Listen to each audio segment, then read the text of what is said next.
네, 오늘은 그 요한계시록 두 번째 시간인데요. 우리가 요한계시록을 보면서 항상 기억해야 할 사실은 하나님께서 요한에게 보여주신 이런 환상과 계시가 새로운 것이 아니다라는 사실, 요한에게만 보여주신 것이 아니다라는 사실을요, 우리는 항상 여러분 기억해야 됩니다. 그가 본 환상들과 들은 것은 이미 그가 알아왔고 들어왔던 이 성경을 기반으로 주어졌다라는 것. 갑자기 뭐 뜬금없이 하나님께서 눈을 열어가지고 환상을 보여주는 게 아니라 그 성경을 기반으로 지금 요한에게 보여주고 있다라는 여러분 이 사실을요, 우리는 이 요한계시록 읽을 때마다 항상 여러분 기억해야 되는 거죠. 하나님이 밤모섬에서 요한을 감동시켜서 속히 이루어질 들을 말씀하지만 그것은 요한이 익히 알고 있었던 구약의 예언의 말씀을 그 배경으로 주어진 환상이다라고 여러분 보아야 한다라는 겁니다. 왜 제 이야기를 이렇게 하냐 그러니까요, 그런 질문이 있거든요. 왜 요한이냐? 아니 다른 믿음의 사람도 많은데 왜 요한에게 하나님께서 환상을 보여주셨냐? 이게 중요한 사실 아닙니까? 누구에게 이런 보여줄 수도 있잖아요. 그런데 왜 요한이어야만 되냐라는 점, 거기에 대한 여러분 생각, 의문을 한번 가져보셔야죠. 그렇지 않습니까? 왜 요한에게만 하나님께서 환상을 보여주십니까? 아니 많은 사람들에게 다 보여주시면 좋을 텐데 왜 요한이냐라는 겁니다. 요한이 여러분 어떤 사람입니까? 예수님 곁에서 수종 들면서 예수님께서 하신 말씀들을 다 들었고 거기에 증인이죠. 또한 여러분 요한은요, 구약에 있는 말씀을 너무나 잘 알고 있는 사람이더라라는 거죠. 그래서 요한이어야 되는 겁니다.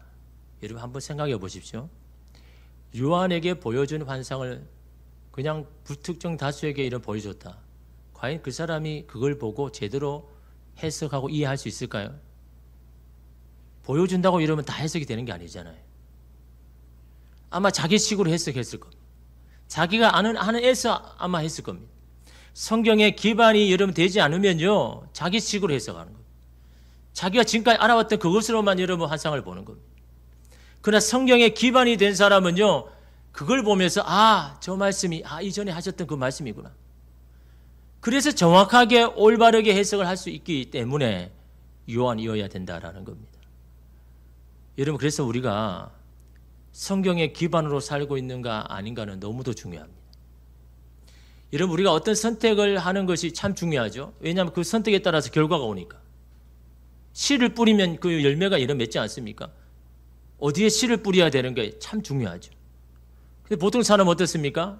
자기의 견해에 맞는 이해하는 범위 안에서 여러분 씨를 여러분 뿌리는데, 그 성경에 기반이 있는 사람과 그렇지 않는 사람과는요 너무너무 다르다는 겁니다. 예를 들어 가지고 어떤 어려운 일을 겪었습니다. 근데 성경에 기반인 사람은 어떻게 여러분 그걸 받아들일까요? 이거는 나만 그런 게 아니라 믿음의 선배들이 성경에 보니까 많은 사람들이 그런 나와 똑같은 그런 어려운 상황들을 다 받았고 그걸 지나온 것을 여러분 보면서 하나님께서 그들의 유익을 위하여서 그들을 훈련하고 연단시키기 위해서 주셨다는 것을 알고 있는 사람은요, 자기가 그런 어려움을 처하면요, 하나님께서 나의 유익을 위해서 주셨구나. 내가 이것을 통해서 내가 연단받을 게 있어서 주신구나. 그렇게 해석을 하지만요, 그런 성경에 기반이 없는 사람은 어떻게 할까요? 왜 하나님 나를 이렇게 힘들게 할까? 왜 하나님 나를 이렇게 미워하셔가지고 나를 이렇게 어렵게 만드느냐라고 하나님의 그 뜻을 오해하고 불평하고 원망하겠죠. 무엇을 기반으로 살아가느냐에 따라서 여러분 다른 겁니다. 어떤 상황이냐가 중요한 게 아닙니다. 여러분 그 상황은 여러분과 저와 누구에게나 다 주시는 거죠. 여러분 지금 가장 힘들다고 하는 그런 상황 여러분에게 주신 게 아니죠. 이 땅을 살아가는 모든 사람에게 여러분 다 주십니다. 각 그 모양이 달라서 그렇지만요. 근데 중요한 그 현실을, 그 상황을 바라보는 우리의 시각이 뭘 기준으로 기반으로 하고 있느냐, 이게 중요한 겁니다. 내가 알고 있는 성경의 기반으로 그걸 지금 보고 있느냐 안 보느냐, 이러면 이게 너무도 중요하다라는 겁니다. 여러분 계시라는 것이 그렇지 않습니까? 계시란 뭡니까? 감추어진 것을 커튼을 열어가 잠깐 보여주는 겁니다. 야, 이런 게 있어. 이런 게 있을 거야. 잠시 보여주고 활짝 열어주시는 게 아니죠. 살짝 보여주시는 거죠. 근데 여러분 그 계시가 어떻습니까? 그 사람만 보여주는 게 아니라 시대에 따라 하나님께서, 그래서 에스겔이 본 것과 다니엘이 본 것과 사도 요한이 보는 것이요 다 비슷합니다. 왜 그럴까요? 같은 것을 봤으니까요. 근데 시대 차이는요 몇백 년입니다. 몇백 년이 달라도 여러분 같은 것을 바라보고 있는 겁니다. 이게 여러분 놀라운 사실인 겁니다. 오늘 말씀도 여러분 인류의 마지막 사건을 요한이 선언하듯이 말하죠. 여러분 7절 보십시오. 볼지어다 그가 구름을 타고 오시리라. 각 사람의 눈이 그를 보겠고 그를 찌른 자들도 볼 것이요 땅에 있는 모든 족속이 그로 말미암아 애곡하리니 그러하리라. 아멘. 여러분 이건 요한이 환상으로 본 걸 지금 이야기하는 걸까요? 아닙니다. 자기 신앙적인 고백인 겁니다. 하나님이 지금 보여주셔가지고 지금 그 구름 타고 오시는 그 예수님을 봤기 때문에 지금 그렇게 지금 말하는 게 아닌 겁니다. 이 말은요 자신의 신앙적인 선언이고 선포인 겁니다. 어떻게 보면 사도 요한이 지금 이 한 구절 때문에 여러분 이 어려운 박해를 견디고 있는 겁니다. 여기에 대한 믿음과 선언이 있기 때문에 자기가 언제 죽을지 모르지만 그럼에도 불구하고 하나님 앞에 감사하고 기뻐할 수 있는 이유는요 바로 이 1절에 대한 이 증언, 이 선언, 이 선포가 사도 요한을 보고 살게 하더라는 겁니다. 그 얼마나 중요한 사실입니까? 자신이 알고 있는 성경적 기반에서 나온 선언이다라는 겁니다. 특히 여러분 그가 구름을 타고 오시리라는 말은요 다니엘서도 언급한 내용이죠. 다니엘서 7장 13절 보십시오. 내가 또 밤 한상 중에 보니 인자 같은 이가 하늘 구름을 타고 와서 옛적부터 항상 계신 이에게 나아가 그 앞으로 인도되매. 똑같은 말씀을 하잖아요. 인자 같은 이가 하늘 구름을 타고, 지금 다니엘도 이러면 인류의 마지막 역사를 보여주신 걸 지금 보고 있는 겁니다. 그걸 지금 사도 요한도 지금 똑같이 고백하고 있는 겁니다. 사도 요한과 다니엘을 여러분 사이는요 몇백 년이 있는데 그 차이가, 그 시간 차이가 아무 의미가 없다라는 거죠. 왜 그렇습니까? 예전에는 있었고 지금 없는 게 아니라는 거죠. 예전에 없었는데 지금 생긴 게 아니기 때문인 거예요. 여러분 이게 얼마나 여러분 중요한 겁니까? 이 모든 인류의 역사를 하나님 이미 작정하시고 예비하시고 그것을 시대마다 보여주시고 거기에 따라 인도하고 계신다라는 걸 여러분 보여주고 있는 겁니다. 400년 전이나 지금 보는 사람이나 똑같은 걸 보고 있다는 거죠. 얼마나 여러분 놀라운 사실입니까? 여러분 이런 것들이 여러분 다른 어디에 있습니까? 우리가 보는 이 성경 안에서 하나님께서 주시는, 왜 이렇게 할 수 있을까요? 창조하신 분이 주님이시니까. 만물을 만드신 하나님만이 아실 수 있는 이런 사실 아닙니까? 아무리 여러분 점쟁이나 뭐 그런 사람이 유명한 사람이라도 여러분 400~500년 뒤에 일어날 일을 어떻게 합니까? 만드신 외에는요 모르는 겁니다. 그 다니엘이 여러분 지금 그걸 이야기하고 있잖아요. 그가 구름을 타고 오시리라 라는 말을 여러분 이렇게 말하면서, 구름을 타고 오신 분이 예수님 구세주 아닙니까? 옛적부터 항상 계신 이에게, 누구입니까? 하나님이죠. 하나님께로 인도된 그에게 하나님 어떻게 하십니까? 여러분 다니엘서 7장 14절을 보니까 그에게 권세와 영광과 나라를 주고 모든 백성과 나라들과 다른 언어를 말하는 모든 자들이 그를 섬기게 하였으니 그의 권세는 소멸되지 아니하는 영원한 권세요 그의 나라를 멸망하지 아니할 것이라. 이게 어디 나옵니까? 빌립보서 2장 나오잖아요. 그를 모든 사람을 다 높게 하시고 모든 영광을 그로 돌리게 한다. 바울이 여러분 고백하는 이 고백과 지금 다니엘이 지금 고백하는 것 똑같은 걸 이야기하고 있는 겁니다. 하나님께서 구름 타고 오시는 예수님에게 권세와 영광과 나라를 주셔서 모든 나라 민족들이 그 예수 이름 앞에 무릎 꿇고 예수를 섬기게 할 것이다. 언제요? 인류의 마지막 사건 가운데. 지금 다니엘을 지금 그거 보고 있는 겁니다. 그 사도 요한도 지금 똑같이 고백하고 있고.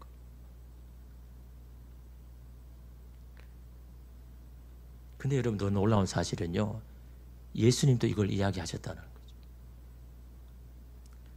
산헤드린에서 마지막 신문을 받을 때 예수님께 그런 질문을 하죠. 내가 찬송받을 이에 그리스도냐? 라고 이렇게 할 때 예수님 이렇게 답을 하셨습니다. 마가복음 14장 62절 예수께서 이르시되 내가 그 나라 인자가 권능자의 우편에 앉은 것과 여러분 권능자 하나님의 우편에 앉는 것은 빌립보서 2장에 나오잖아요. 부활하셔서 하나님의 우편에 앉게 하셨지 않습니까? 그 지금 여러분 예수님도 지금 어떻습니까? 지금 그 산의 공예 이야기하지만 자기가 나중에 있을 그 일을 지금요 보고 있다는 겁니다. 예수님도 얼마나 여러분 이 놀라운 사실입니까? 하늘 구름을 타고 오는 것을 너희가 보리라 하시리라. 본인이 직접 하늘에서 구름 타고 오시는 걸 너희가 보게 될 것이다. 언제요? 인류의 마지막 사건 때. 예수님도 여러분 어떻습니까? 인류의 마지막 사건 이미 알고 계시고 미리 말씀하고 있다라는 겁니다. 다니엘이 그렇게 말씀했는데 예수님도 똑같이 그걸 증언하고 있는 겁니다. 그러니 여러분 말씀이 얼마나 대단합니까? 이 말씀이 그냥 여러분 인간의 지혜로 이렇게 판단하고 뭐 오류가 많으니 막 그렇게 해도요. 여러분 다니엘이 지금 똑같은 걸 보고 예수님도 지금 자기가 그렇게 될 것을요 봤기 때문에 알고 있으니까 자신 있게 이야기하잖아요. 나를 권능자의 우편에 앉게 할 거고 하늘에서 구름 타고 오는 나를 보게 될 것이다 라고 죽기 전에 이미 말씀하셨지 않습니까? 그걸 지금 사도 요한이 지금 이야기합니다. 왜요? 그 자리에 사도 요한도 있었거든요. 예수님이 하시는 말씀을 들었거든요. 그 사도 요한이 생각이 저거는 다니엘이 환상 중에 하셨는 그 말씀인데 예수님도 그걸 똑같이 이야기하시네. 이것은 하나님께서 인정하시고 확실한 진리구나. 그걸 여러분 사도 요한이 믿으니까 지금 그렇게 이런 고백하고 있는 겁니다. 구름을 타고 오실 이에게 분명한 사실이기 때문에 사도 요한이 지금 이야기하는 겁니다. 자기 생각이 아닌 겁니다, 여러분. 이미 나와 있던 말씀이고 예수님이 증언하신 거죠. 그걸 지금 사도 요한이 지금 고백하고 있더라라는 거죠.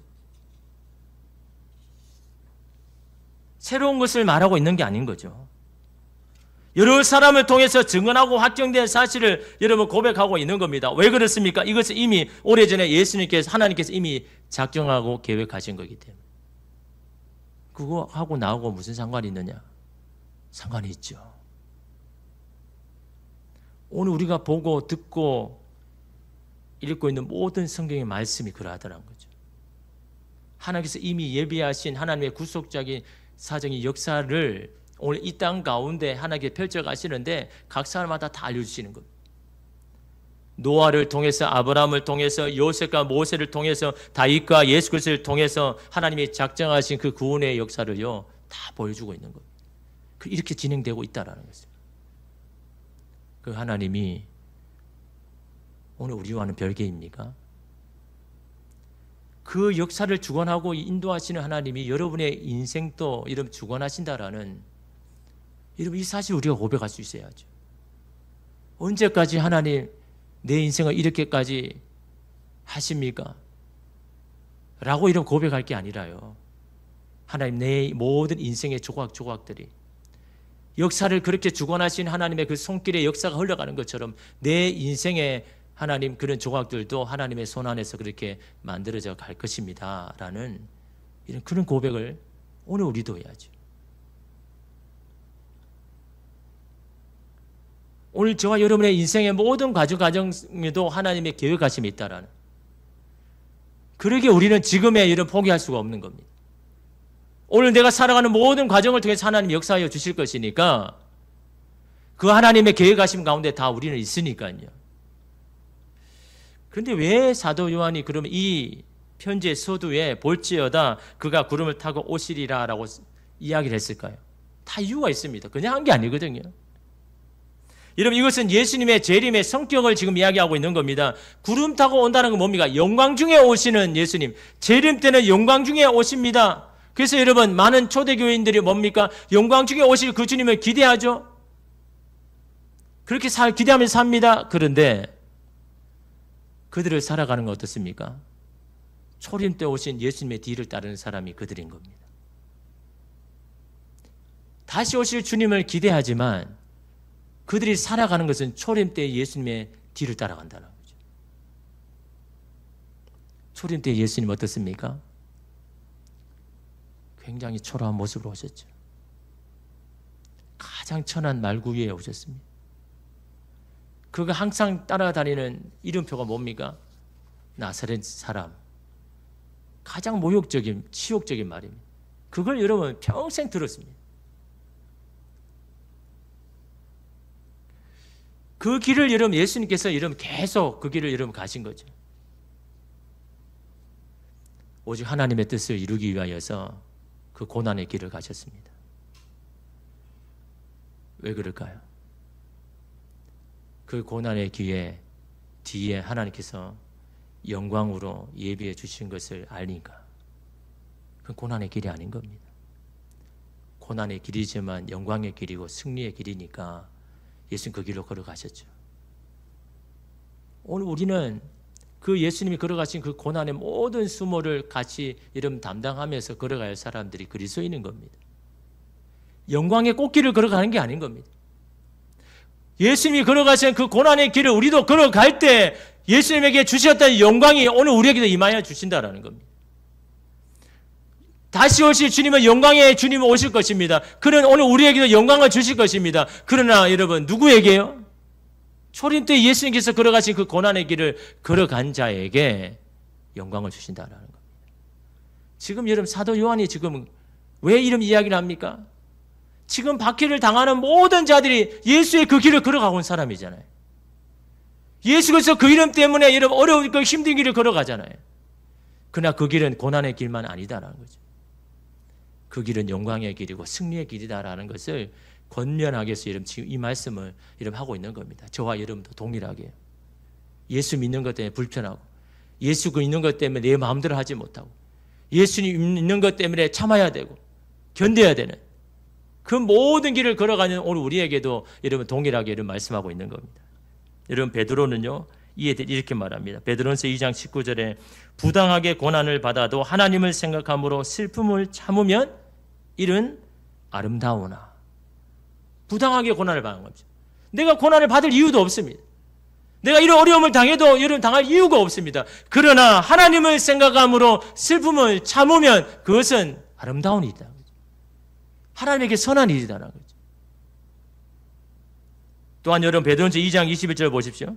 이를 위하여 너희가 부르심을 받았으니 이를 위해서 부르심을 받았다라는 겁니다. 여러분 하나님을 생각하면서 슬픔을 참는 것 이를 위해서 부르심을 받았다고 이런 말씀하고 있는 겁니다.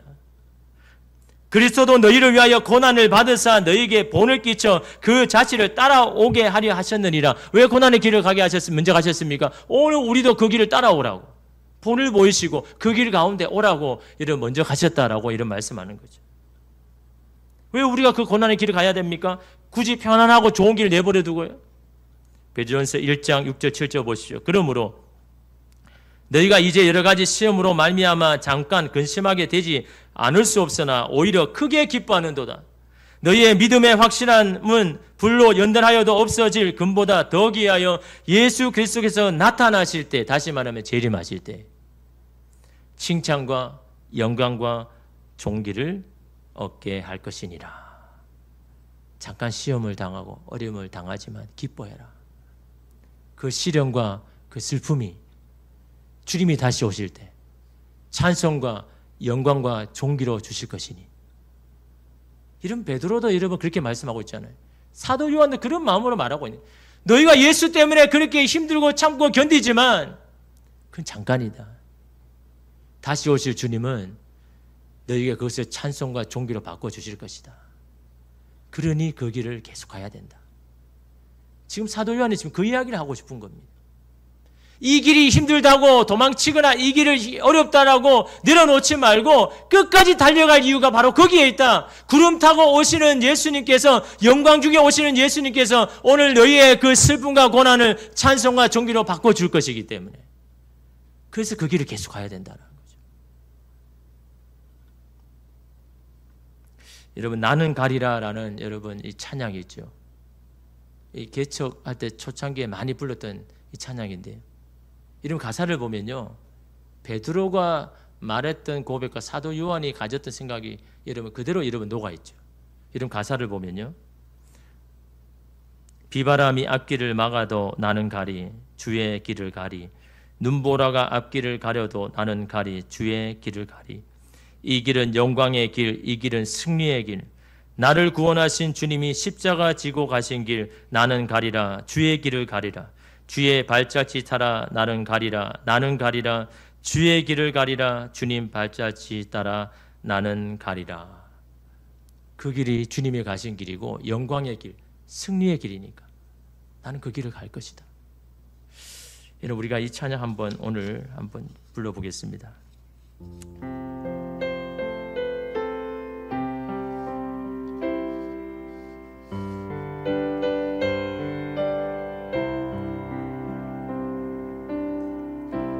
비바람이 앞길을 막아도 나는 가리. 주의 길 가리.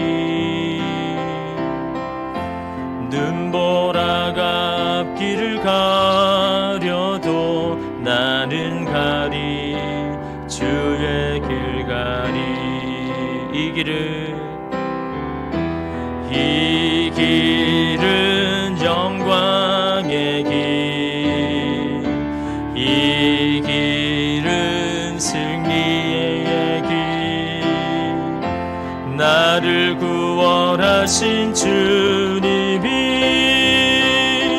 십자가 지고 가신 길, 나는 가리라. 주의 길을 가리라. 주님 발자취 따라 나는 가리라. 나는 가리라. 나는 가리라. 주의 길을 가리라. 아멘.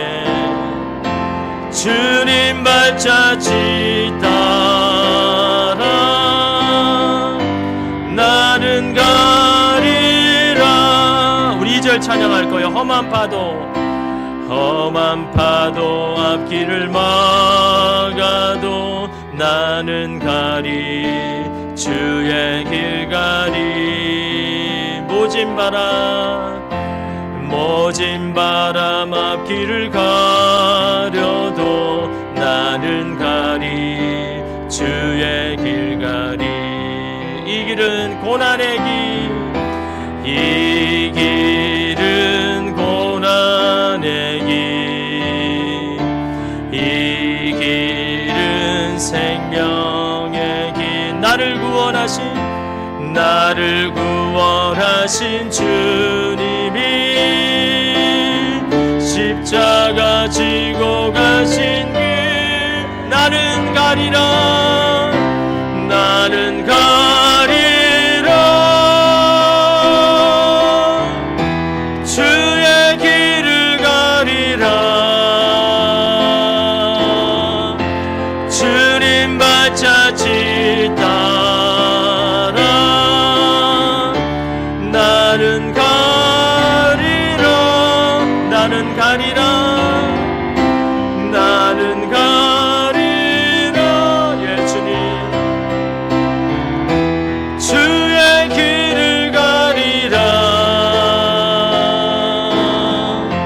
주님 발자취 따라 나는 가리라. 아멘. 우리 여러분, 우리도 마찬가지죠. 예수만 아니면 여러분 금방이라도 내려놓고 그냥 포기할 것들이 있지 않습니까? 하나님의 뜻이 아니라면 지금이라도 그 힘든 길 가지 않을 자유가 우리에게 있지 않습니까? 그런 것들이 우리에게 얼마나 많습니까? 가정도 그렇고 자녀도 그렇고 직장도 그렇고 배우자도 그렇고 쉽게 가고 마음 편한 길이 분명히 있습니다. 눈 딱 감고 그렇게 살 수도 있죠. 다른 누구도 다 그렇게 사니까요. 그러나 그 길은 영광의 길이 아니고 그 길의 끝에는 주님이 안 계시기 때문에 주님 때문에 이런 그 길을 걸어가는 겁니다. 하나님 생각하면서 슬픔을 참을 때 여러분께서 오늘 재림하여 다시 오실 주님께서 오늘 우리에게 영광 가운데 오셔서 우리에게 영광을 주실 것이다 라고 이런 말씀을 하시죠. 그런데 여러분, 오늘 7절에 보니까 반면에 그렇게 기뻐하며 감격할 사람도 있지만 애통하며 애곡할 사람도 있다라는 거죠. 여러분 7절을 다시 보면요, 볼지어다 그가 구름을 타고 오시리라. 각 사람의 눈이 그를 보겠고 그를 찌른 자들도 볼 것이요 땅에 있는 모든 족속이 그로 말미암아 애곡하리니 그러하리라. 아멘. 이 그러하리라 아멘은요, 요한이 지금 고백하는 겁니다. 이 사실을 이야기해놓고 그러하리라 아멘. 예, 주님 반드시 그렇게 될 줄 믿습니다 라고 이러면 그렇게 말하고 있는 거죠. 여러분 초림 때는 예수님을 알아차는 게 소수죠. 그렇게 많지 않지 않습니까? 근데 재림할 때는 모든 사람이 볼 거고 모든 사람이 알 것이다 라고 말하죠. 또한 여러분 어떻습니까? 다시 오시는 주님 때문에 애곡할 것이다 라고 이렇게 말하죠. 근데 여러분 이 말씀은요, 스가랴가 이미 예언하여 하신 말씀입니다. 스가랴 12장 10절 보십시오. 내가 다윗의 집과 예루살렘 주민에게 은총과 강구하는 심령을 부어주리니 그들이 그 찌른 바 그를 바라보고 그를 위하여 애통하기를 독자를 위하여 애통하듯 하며 그를 위하여 통곡하기를 장자를 위하여 통곡하듯 하리로다. 스가랴가 받은 이 예언의 말씀을요, 사도 요한도 동일하게 말씀하고 있죠. 그러니까 여러분 사도 요한은요, 그냥 이 새로운 걸 여러분 선언하는 게 아니라 이미 알고 이미 하나님께서 예언을 통해 주신 말씀을 익히 알고 그걸 믿음으로 여러분 지금 선언하고 있다는 것을 여러분 우리가 이런 볼 수가 있는 겁니다. 요한계시록에 일어난 모든 일 새로운 계시가 아닌 겁니다. 구약의 예언의 말씀을 알고 있는 사람은요, 하나님께서 이미 말씀하신 걸 지금 확증하고 계시는구나. 그 분명하게 이걸 하나님께서 이루신 진리의 말씀이구나라고 여러분 알고 있는 겁니다. 그러니까 여러분 이 말씀은요, 뭐 두려워할 말씀도 아닌 겁니다. 요한계시록에 일어난 이 말씀 새로운 게 아니니까요. 근데 두려워할 자가 있죠. 애통하는 사람이 있습니다. 누가 애통한다고요? 그를 찌른 자가.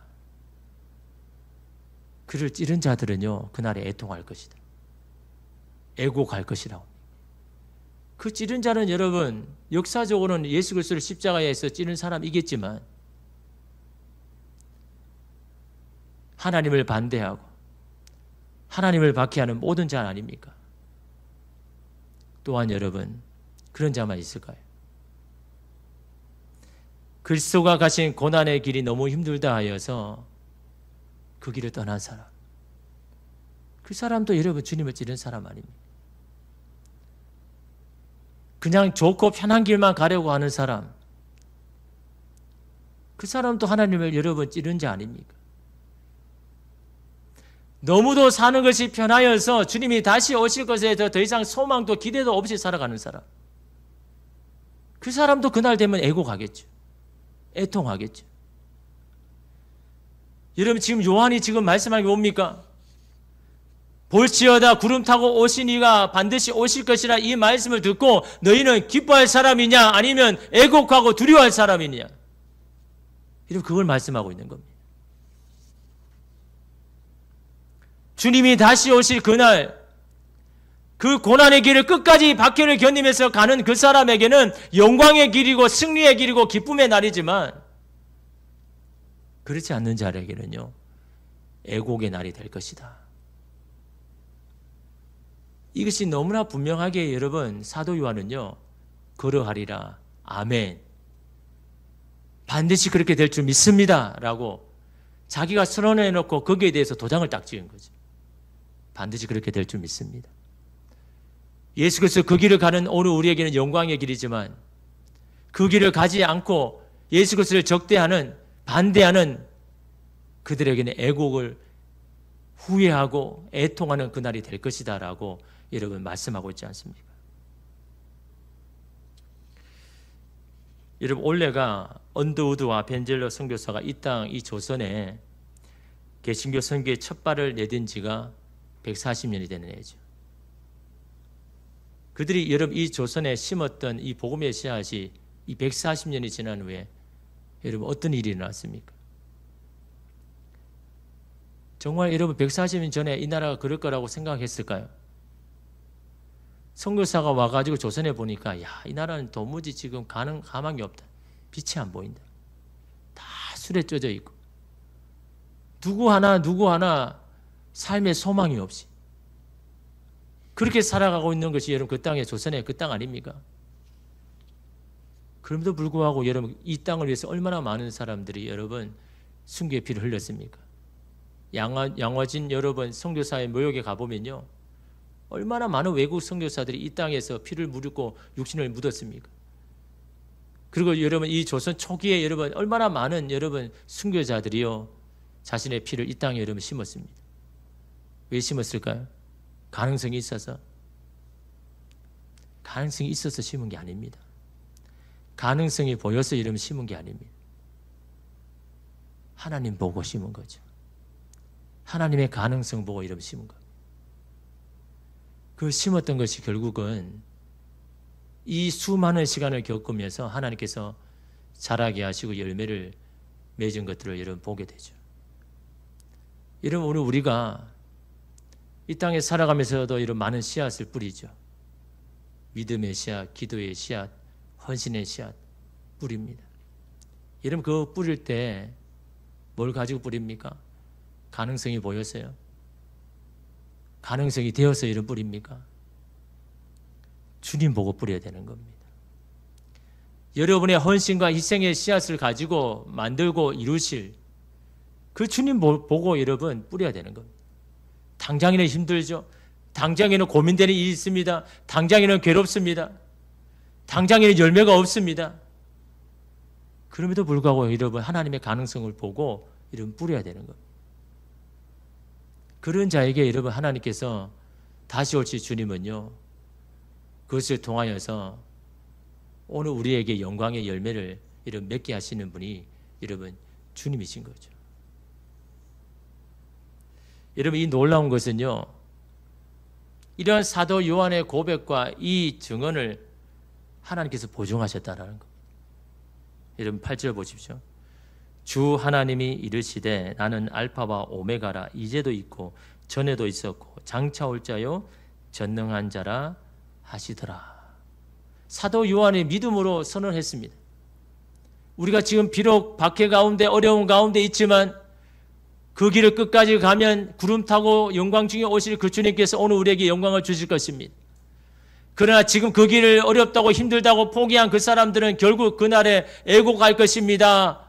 그렇게 될 줄 믿습니다 라고 선언할 때 하나님께서 그래 나도 이 일에 대해서 내가 보증한다, 도장을 꽉 찍은 게 오늘 이 말씀이죠.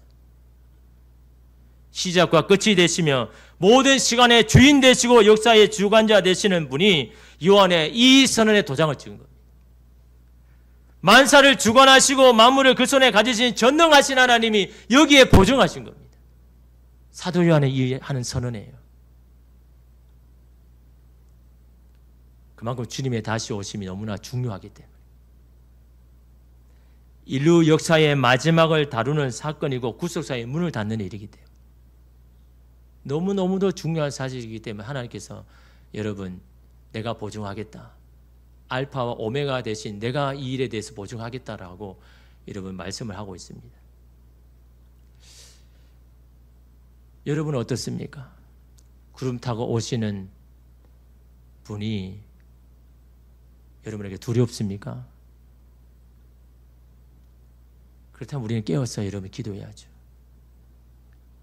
기름을 준비하고 등불을 밝힌 여인처럼 깨어서 주님이 오실 것을 다시 여러분 준비해야 되고, 주님이 다시 오심이 너무나 내게 기쁨이 되고 위로가 되고, 내가 이 땅에 정말 믿음 하나 가지고 사는데 너무너무 힘들었지만 주님이 다시 오실 그것이 여러분에게 위로가 된다면요, 그 위로를 계속 붙잡아야죠. 주님이 오실 때까지. 여러분 오늘 이 요한이 선언하는 여러분 이 말씀 앞에 우리가 설 때 오늘 우리에게는 기쁨인지 두려움인지를 오늘 우리가 돌아보면서 주님이 다시 오심이 우리에게 기쁨이 되고 우리 삶의 영광이 될 것을 오늘 우리도 주님 앞에 선언하고 선포할 때 하나님께서 오늘 우리의 그런 믿음의 고백을 들으시고 오늘 우리의 삶에도 이 모든 슬픔이 바뀌어서 기쁨이 되게 하시고 우리 허리에 띠고 있는 모든 것들이 기쁨의 띠로 바꾸어 주시는 그 영광된 주님께서 오늘 우리의 삶 가운데도 임하여 주실 줄 믿습니다. 기도하겠습니다. 주님.